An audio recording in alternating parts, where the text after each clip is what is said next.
When my own sister chose money over family. My name is Amy, and I'm 27 years old. I used to believe that family always comes first. That blood runs thicker than water. That your siblings would never abandon you when you need them most. I was wrong about everything. The day that shattered my world started like any other Tuesday morning. I was rushing to catch the subway to my job at a small marketing firm in downtown Seattle. My phone buzzed with a text from my sister Rose. Dad's in the hospital. Heart attack. Come now. My hands trembled as I read those words. Dad was only 52, a construction worker who'd never missed a day of work in his life. This couldn't be happening. I called my boss immediately, explaining the emergency. Without hesitation, I booked the first flight to my hometown of Portland. During that agonizing 3-hour flight, all I could think about was getting to Dad's bedside, holding his hand, telling him how much I loved him. Rose picked me up at the airport. Her eyes were red from crying, and she looked exhausted. How is he? I asked before even getting in the car. Stable, but it was close. Really close. She gripped the steering wheel tighter. Amy, there's something else we need to talk about. My stomach dropped. What do you mean? Not now. Let's just get to the hospital first. The drive felt endless. Rose kept glancing at me nervously, like she was holding back something massive. I pushed down my unease and focused on Dad. Whatever else was going on could wait. When we arrived at Portland General Hospital, I rushed to Dad's room. He was awake, connected to various monitors, but he smiled when he saw me. Amy, sweetheart. You didn't have to fly all the way here. Don't be ridiculous, I said, kissing his forehead. Where else would I be? We talked for an hour. He told me how scared he'd been, how the chest pain hit him like a truck while he was working on a roof. How the paramedic said he was lucky his crew got him to the hospital so quickly. The doctor says I need surgery, he said quietly. Something about blocked arteries. It's expensive, even with insurance. My heart sank. Our family had never had much money. Dad's construction work paid the bills, but there was never anything left over for emergencies like this. Don't worry about money, I said firmly. We'll figure it out. Rose and I will help however we can. Dad's expression grew troubled. About Rose. Amy, there's something you need to know. Before he could continue, Rose appeared in the doorway. Dad needs to rest. Amy, we need to talk. Now. I followed her to the hospital cafeteria, my anxiety growing with each step. Rose bought us both coffee and sat across from me at a small table. Okay, what's going on? I demanded. Rose took a deep breath. You know how Dad always talked about leaving us the house when he, Yeah, of course. It's the only asset he has. Well, he did something a few months ago. He put it in both our names. Joint ownership. I frowned. That's good, right? It protects the house if anything happens to him. Rose's face crumpled. Amy, I need to tell you something, and you're going to hate me. My blood went cold. What did you do? I sold my half. The words hit me like a physical blow. You what? I sold my 50% share of the house to a real estate developer. Christina Martinez. She's been buying up properties in our old neighborhood for months, offering way above market value. I stared at her in disbelief.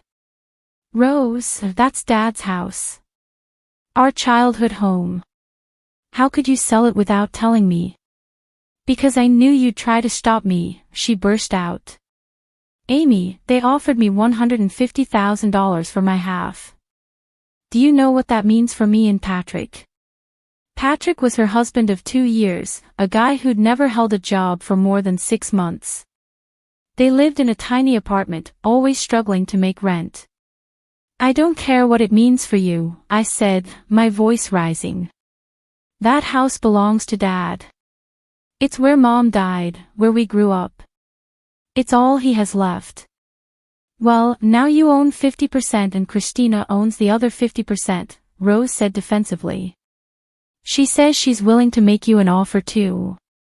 I stood up abruptly, my chair scraping against the floor. You sold out our father while he was having a heart attack. I signed the papers 3 days before his heart attack, Rose shot back. I had no way of knowing this would happen. That doesn't make it any better. Rose, they're going to force Dad out of his own house. He'll have nowhere to go. He can come live with us, she said weakly. In your studio apartment. Really? Rose looked away, unable to meet my eyes. That's when the full reality hit me. You already spent the money, didn't you? Silence. Didn't you? I pressed. Patrick had some debts, she whispered. And we needed a new car. And the deposit on a bigger apartment. I felt sick. My sister had sold our father's home and blown through the money while he was fighting for his life.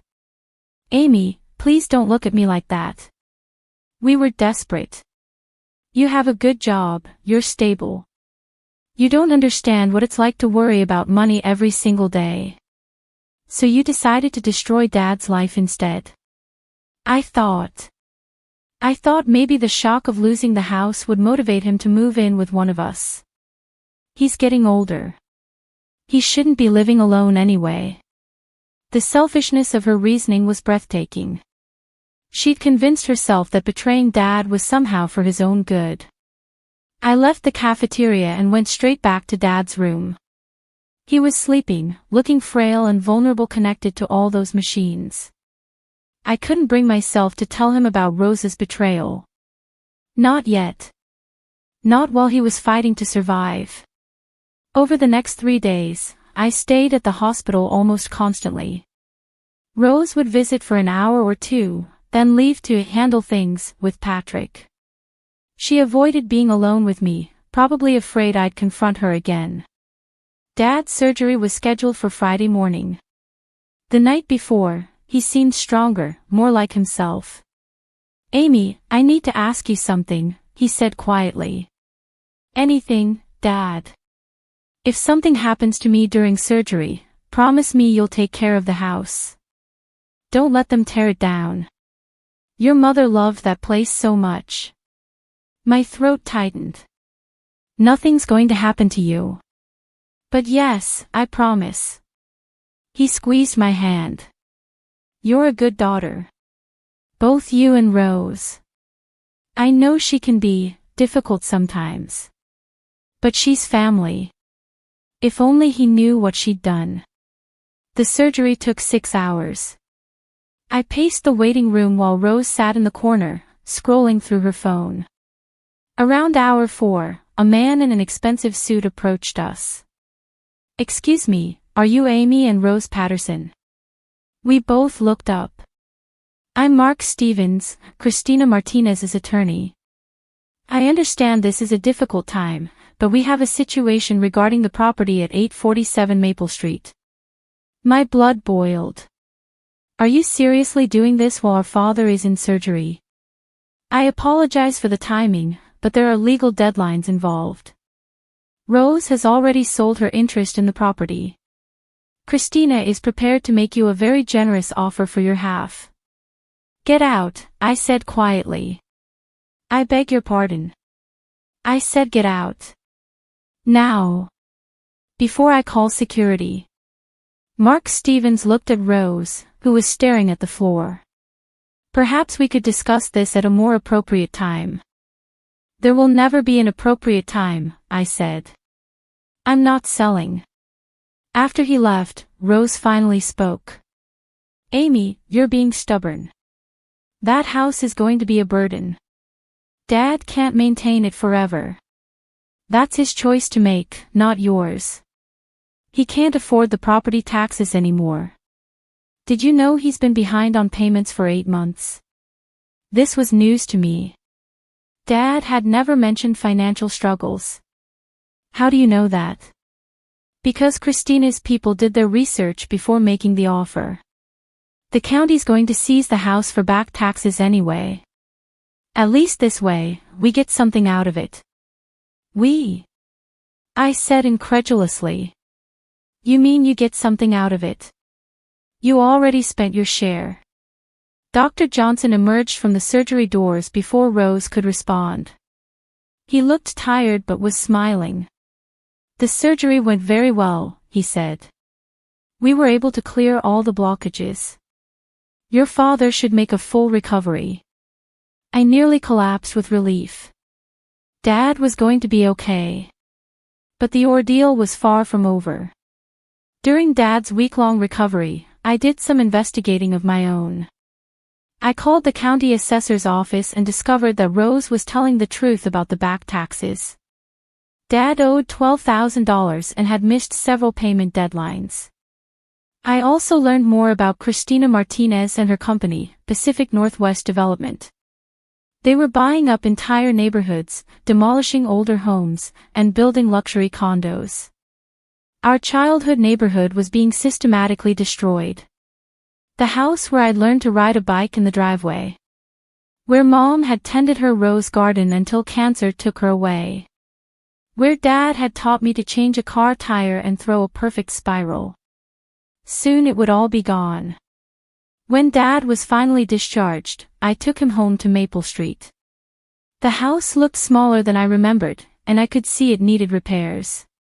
But it was still home. Amy, Dad said as we sat on the front porch that evening, Rose told me what she did. My heart stopped. Dad, I can explain. There's nothing to explain. She made her choice. His voice was calm, but I could see the pain in his eyes. The question is, what are we going to do now? I'm not selling, I said firmly. We'll find another way to handle the tax debt. Dad was quiet for a long moment. Christina Martinez called me yesterday while I was still in the hospital. She wants to buy your half for $175,000. Absolutely not. Amy, that's more money than you'd see in 2 years at your job. You could pay off your student loans, buy your own place. I don't care about the money. Dad smiled sadly. You sound just like your mother. She never cared about money either. That's why we never had any. We sat in comfortable silence, watching the sun set behind the maple trees that gave our street its name. There is one other option, Dad said eventually. What's that? I could take out a reverse mortgage. Use the equity to pay the back taxes and cover my living expenses. But then the bank would own the house. Eventually, yes. But I could stay here for the rest of my life. And when I'm gone. He shrugged. Maybe it doesn't matter what happens then. It was a reasonable solution, but something about it felt wrong. Like we were still letting the developers win. That's when I made a decision that would change everything. Dad, what if I moved back? He looked surprised. Here. To Portland. Why not? I could work remotely or find a job here. Help you with the house, with your recovery. We could get the finances sorted out together.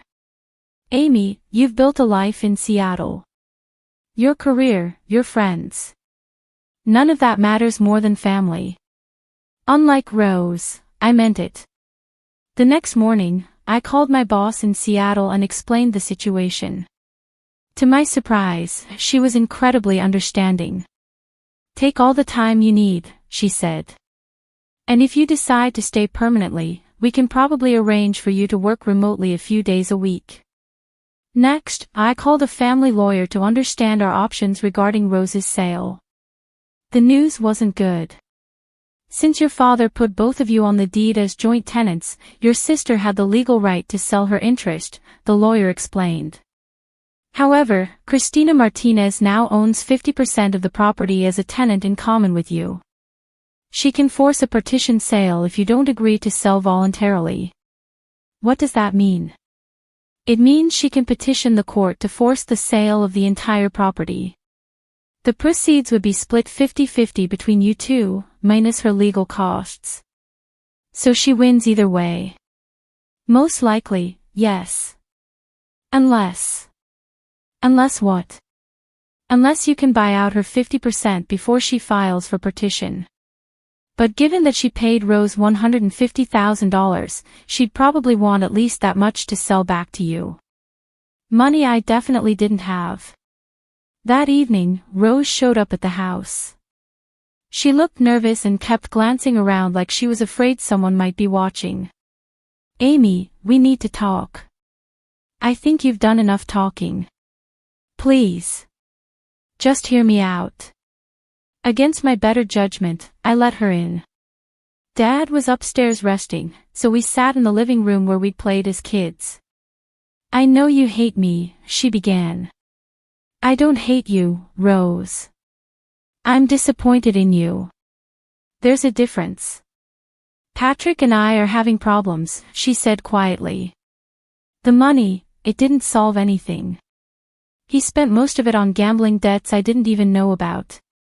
I felt a flicker of sympathy, but pushed it down. That's not my problem. I want to fix this. I want to help Dad. How? You can't unsell the house. Rose was crying now.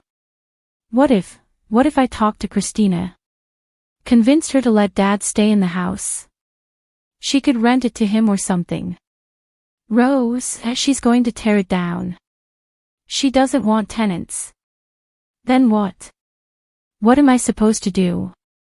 For the first time since this nightmare began, my sister looked genuinely remorseful. But remorse doesn't undo betrayal.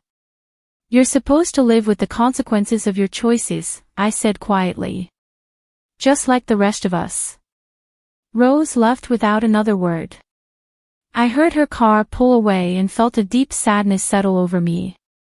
We'd been close as kids, despite our different personalities. Now I wondered if we'd ever be able to repair this damage. The next few weeks passed in a blur of doctor appointments, physical therapy sessions, and legal consultations. Dad was recovering well physically, but I could see the stress weighing on him. He tried to hide it, but I'd catch him staring out the window with a lost expression, probably wondering how his own daughter could have betrayed him so completely. Christina Martinez's lawyers were relentless. They called daily, sent letters, even showed up at the house twice trying to pressure me into selling. Each time, I told them the same thing, not interested. But I was running out of time and options. That's when Billy Chin changed everything. Billy was a friend from high school who'd become a successful real estate developer himself. When I explained the situation, he was furious. Pacific Northwest Development is notorious for these tactics, he said. They target families in financial distress and use legal loopholes to force sales. But there might be a way to fight back. How? Historic preservation. Your neighborhood was built in the 1920s, right? A lot of those houses have historical significance. If we can get the area designated as a historic district, it would severely limit what Christina can do with the property. It was a long shot, but it was the first hope I'd felt in weeks. Billy connected me with a historic preservation attorney named Sarah Mitchell. After reviewing our case, she was cautiously optimistic. Several of the houses on your street appear to qualify for historic designation, she said. If we can get your neighbors on board, we might be able to stop the development entirely. The next month was a whirlwind of community organizing. I went door to door, talking to neighbors about the historic district proposal. Many were elderly residents who'd lived there for decades and were just as opposed to the development as we were. Mrs. Peterson from 3 houses down became my strongest ally. She was 78 years old and had raised 5 children in her Victorian home. Over my dead body are they tearing down this neighborhood, she declared. These developers think they can just sweep in and erase our history for a quick profit. We formed the Maple Street Preservation Committee and began the lengthy process of applying for historic district status. It would take months, but Sarah was confident we had a strong case. Meanwhile, Cristina Martinez was growing impatient. Her lawyers filed a partition lawsuit, seeking to force the sale of Dad's house immediately. The court hearing was scheduled for a Tuesday in November. I took the morning off work and met Sarah at the courthouse. To my surprise, Rose was there too, sitting in the back row with Patrick.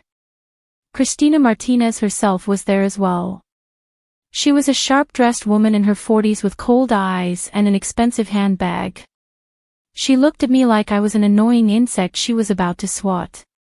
When our case was called, Sarah stood and addressed the judge. Your Honor, we're requesting a stay of these proceedings pending the outcome of a historic preservation application that's currently under review. The property in question is part of a potential historic district that would significantly impact any development plans. Christina's lawyer, Mark Stevens, was on his feet immediately. Your Honor, this is a desperate delay tactic. The plaintiff has a legal right to partition this property, and the defendants are simply trying to obstruct that right with frivolous preservation claims. The judge looked tired. Counselor Mitchell, how long is this preservation review expected to take? 3 to 6 months, Your Honor. That's unacceptable, Stevens interjected. My client has already invested significant resources in this project based on her legal ownership of 50% of the property. The judge considered this for what felt like an eternity. I'm going to grant a 60-day stay, he finally said. If the historic preservation application hasn't been resolved by then, we'll proceed with the partition proceedings. It wasn't the victory we'd hoped for, but it bought us time. As we left the courthouse, Cristina Martinez approached me directly. Amy, isn't it? Her voice was smooth and professional. I think we got off on the wrong foot. Why don't we grab coffee and discuss this like reasonable adults? Every instinct told me to walk away, but curiosity got the better of me. We went to a small cafe near the courthouse. Cristina ordered an expensive latte while I stuck with regular coffee. I understand why you're upset, she began. This is your childhood home. It has sentimental value. But sentiment doesn't pay property taxes or medical bills. This isn't just about sentiment. Isn't it? Cristina smiled coldly. Amy, I've done my research. Your father owes more than he can possibly repay on his construction worker's pension. His health is declining. The house needs tens of thousands of dollars in repairs just to bring it up to code. She wasn't wrong about any of those things, but her clinical assessment of our situation made my skin crawl. I'm prepared to make you a final offer, she continued. $200,000 for your 50%. That's well above market value. Take the money, help your father find a nice senior living community, and everyone wins. Except the community you're destroying. Christina's professional mask slipped for just a moment. The community voted me onto the city council last year precisely because I promised to bring development and jobs to this area. Those old houses are inefficient and outdated. My condos will house 3 times as many people and bring in far more tax revenue. Is that your pitch to everyone whose neighborhoods you destroy? I don't destroy anything. I improve it. She stood up, clearly done with the conversation. You have 60 days to come to your senses. After that, the court will force the sale anyway, and you'll get far less money once the legal fees are deducted. After she left, I sat in that cafe for another hour, trying to process everything. Cristina was ruthless, but she wasn't wrong about our financial reality. Even if we won the historic district designation, Dad would still owe back taxes. The house would still need expensive repairs. And I'd still be trying to manage it all from 200 miles away. But giving up felt like betraying everything Mom and Dad had built together. When I got home, Dad was in the kitchen making dinner. He'd insisted on cooking since being discharged from the hospital, claiming it was good physical therapy. "How did it go?" he asked, not looking up from the stove. I told him about the 60-day stay and Christina's offer. He listened quietly, occasionally nodding. 200,000, he repeated when I finished. "That's a lot of money, Amy." "I don't care about the money." "But you should." He turned to face me, his expression serious. "I've been thinking a lot since the heart attack.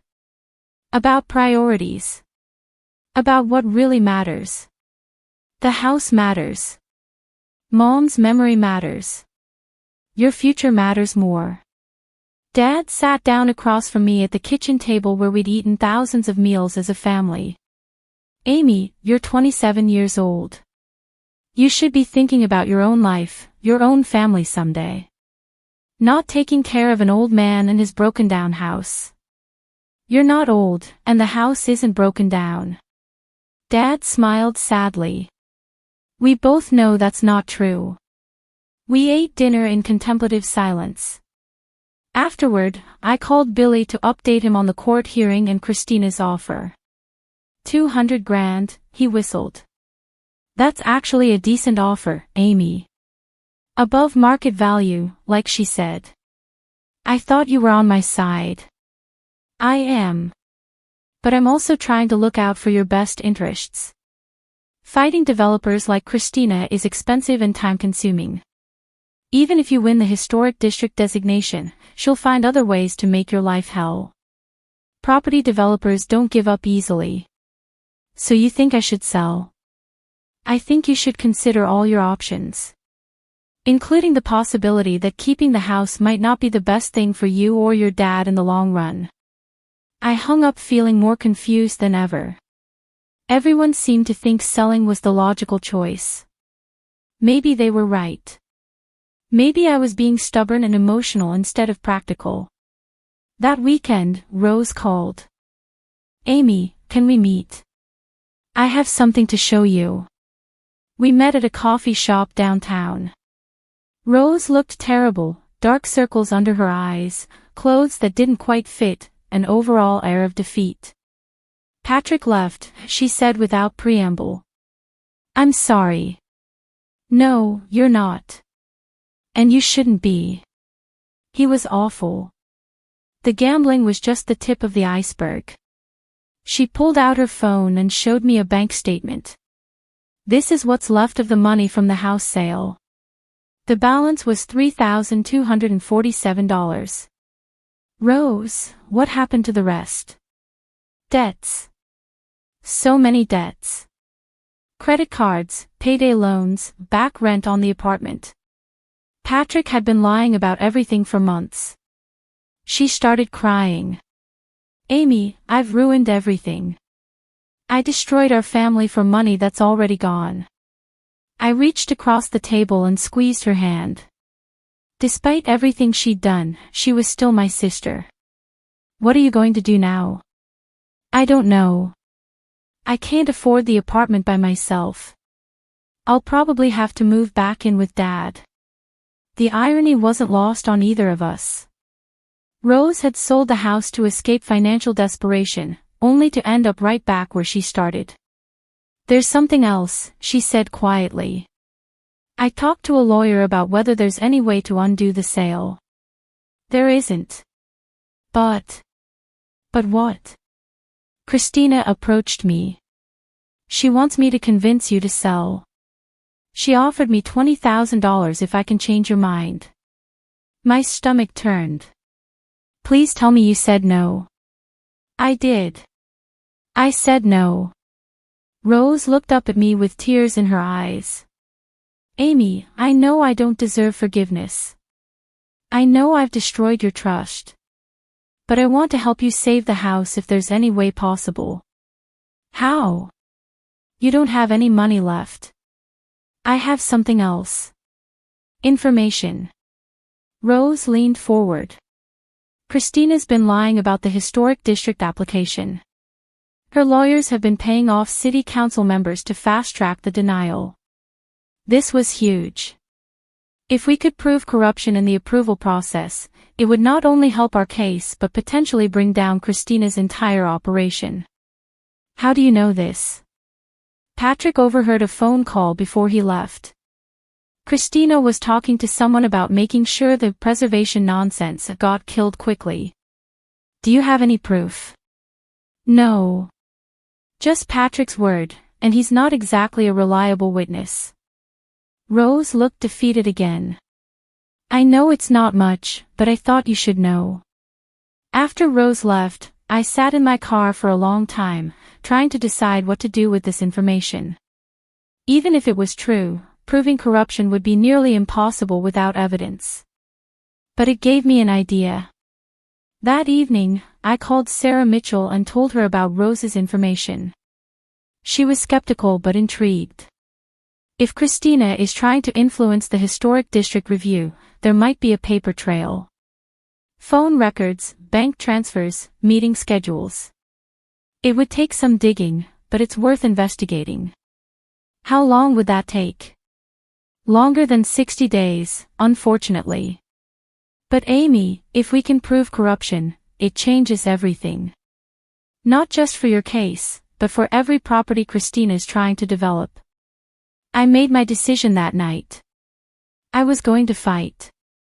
The next morning, I called Christina Martinez directly. I want to meet, I told her. Just the two of us. No lawyers. She agreed to meet at her office that afternoon.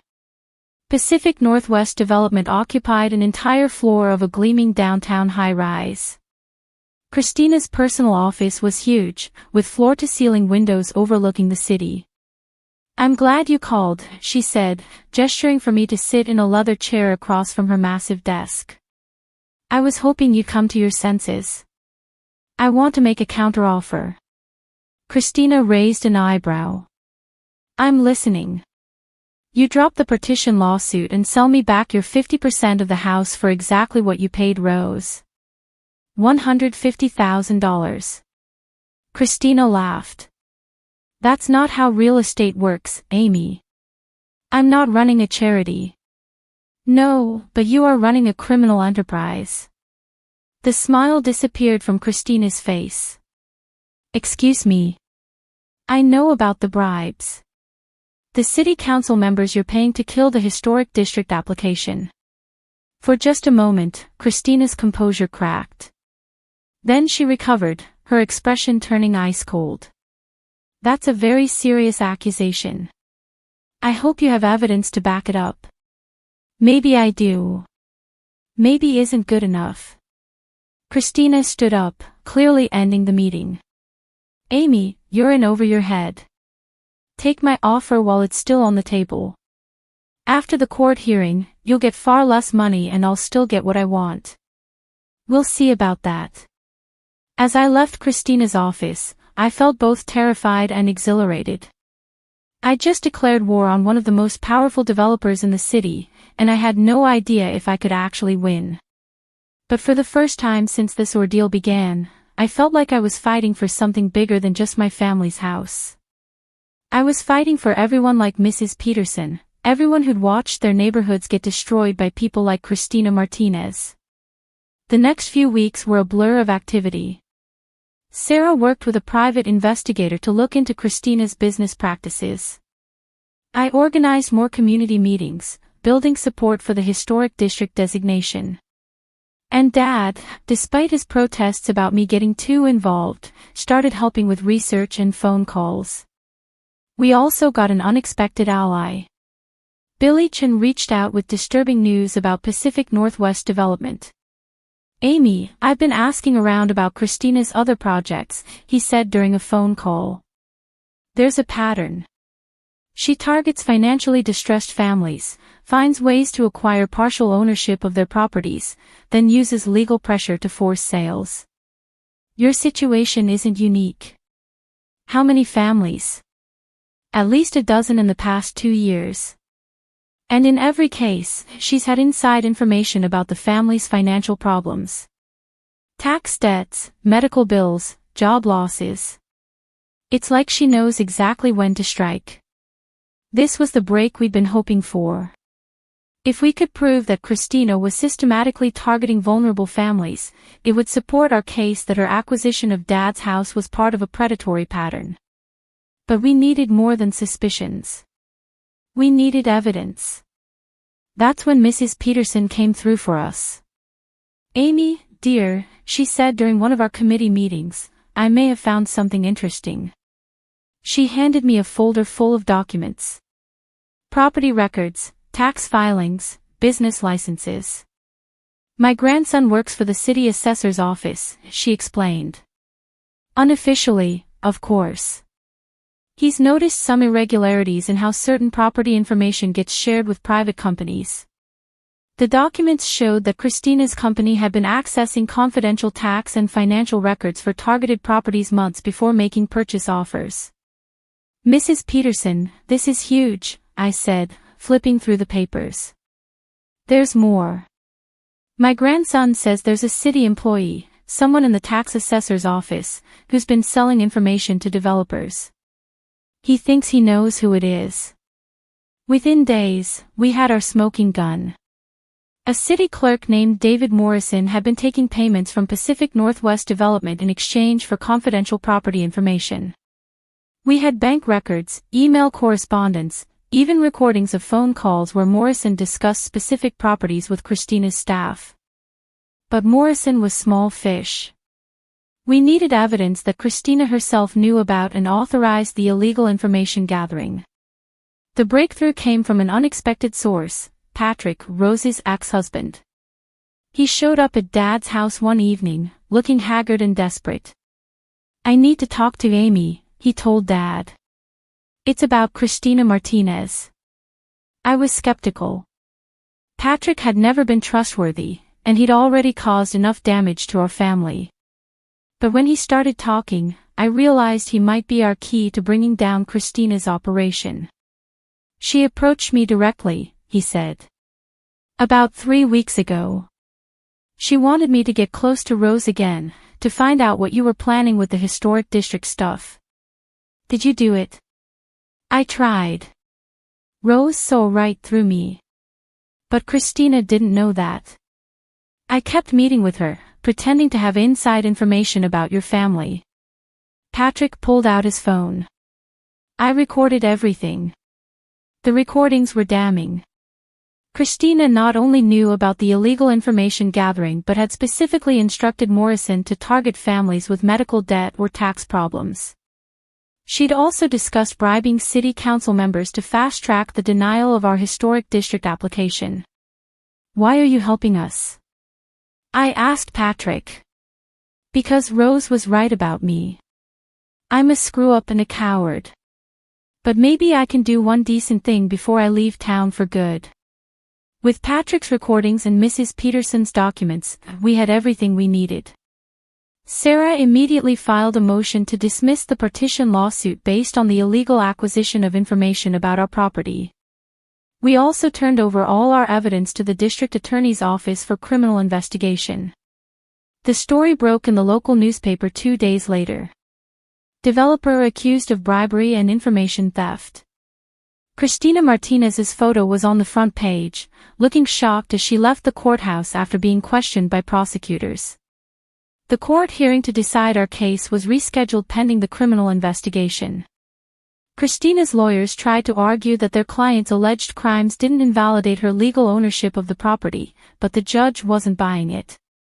Given the serious nature of these allegations, he said, "I'm granting an indefinite stay of partition proceedings until the criminal matter is resolved." It felt like a victory, but I knew we weren't done yet. Christina was fighting the charges, and even if she was convicted, we still had to deal with the property ownership issue. That's when she made her biggest mistake.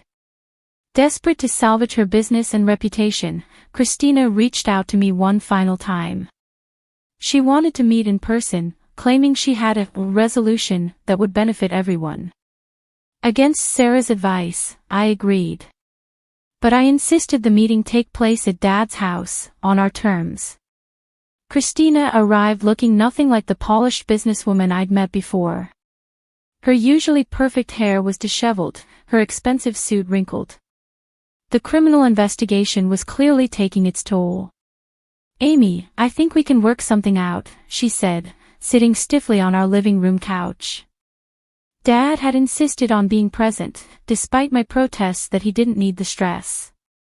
"I'm willing to sell back my interest in the property," Christina continued. "At cost.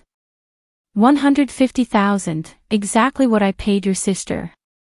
"That's generous," Dad said quietly. "There's just one condition. You have to agree not to cooperate with the criminal investigation. Refuse to testify, destroy any evidence you might have."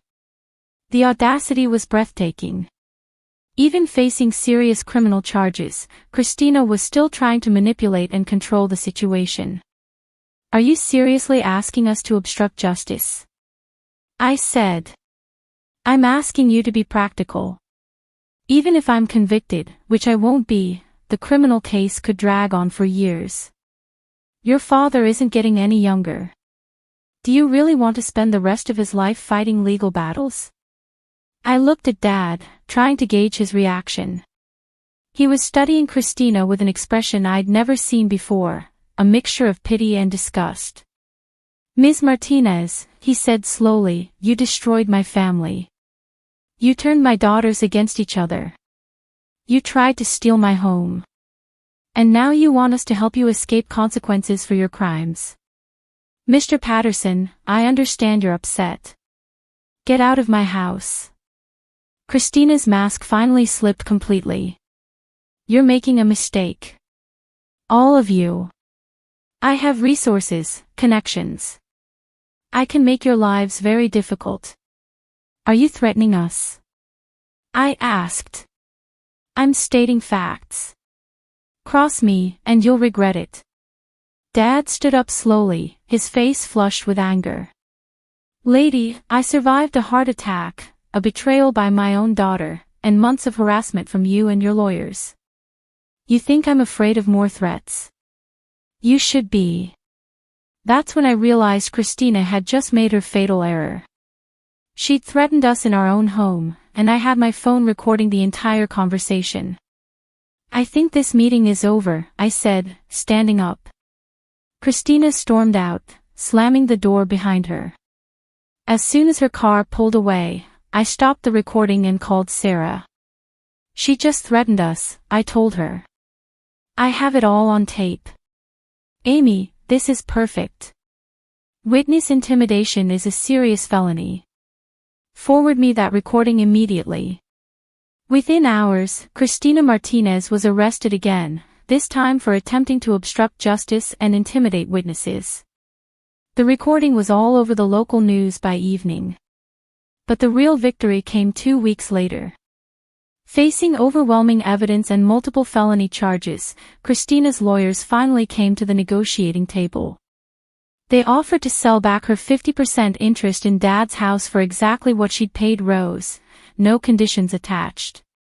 "She's desperate to avoid prison time," Sarah explained.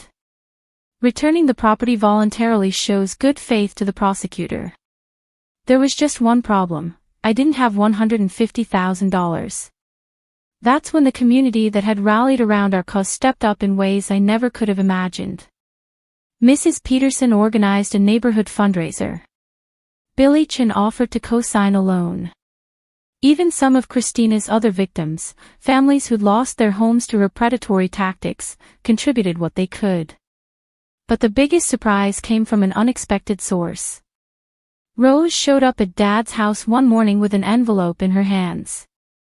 "I found a buyer for Mom's engagement ring," she said quietly. "And I sold my car. It's not much, but it's $15,000 toward buying back the house." I stared at the envelope, then at my sister. "Rose, that ring was supposed to be yours someday." "No, it wasn't. I never deserved it." She had tears in her eyes. "Amy, I can't undo what I did. But maybe this is a start." Between the community fundraising, Billy's loan, and Rose's contribution, we had enough. On a cold December morning, I signed the papers that made Dad the sole owner of his house again. Cristina Martinez was sentenced to 18 months in federal prison for bribery, fraud, and obstruction of justice. Her company was dissolved, and several city officials were fired or resigned in disgrace.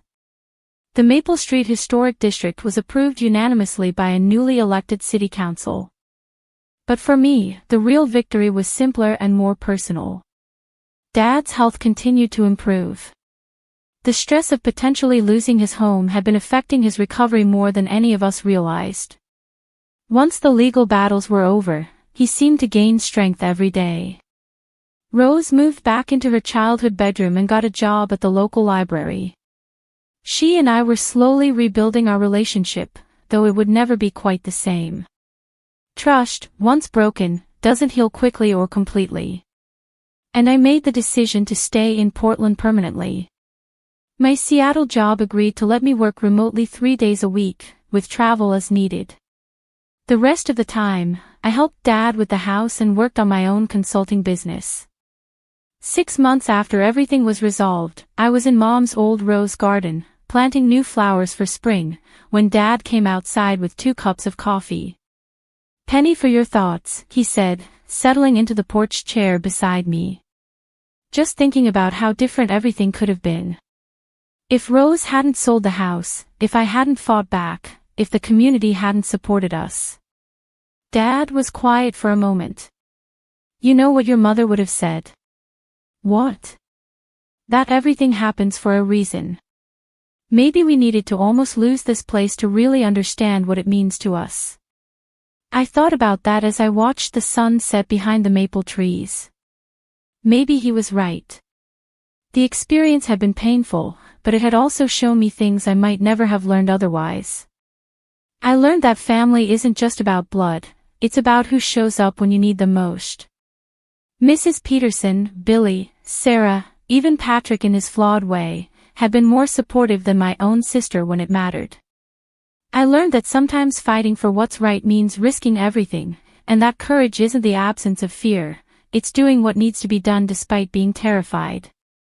Most importantly, I learned that home isn't just a place. It's the people and memories and values that make a place worth defending. As Dad and I sat on that porch, watching fireflies begin to dance in the gathering darkness, I realized something else. This story wasn't really about a house at all. It was about finding out who you are when everything you thought you could count on falls apart.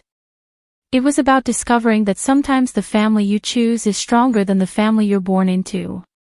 And it was about learning that the things worth having in life are always worth fighting for, even when, especially when, the odds seem impossible. Rose appeared in the doorway, looking hesitant. "Mind if I join you?" Dad and I exchanged a glance. There was still hurt there, still work to be done. But she was trying, and that had to count for something. "Sure," I said, scooting over to make room. There's always space for family. As my sister settled beside us on the porch where we'd played as children, where Mom had read us bedtime stories, where Dad had taught us to appreciate the simple pleasure of watching the world slow down at the end of the day, I felt something I hadn't experienced in months: peace. The house was safe. Dad was healthy.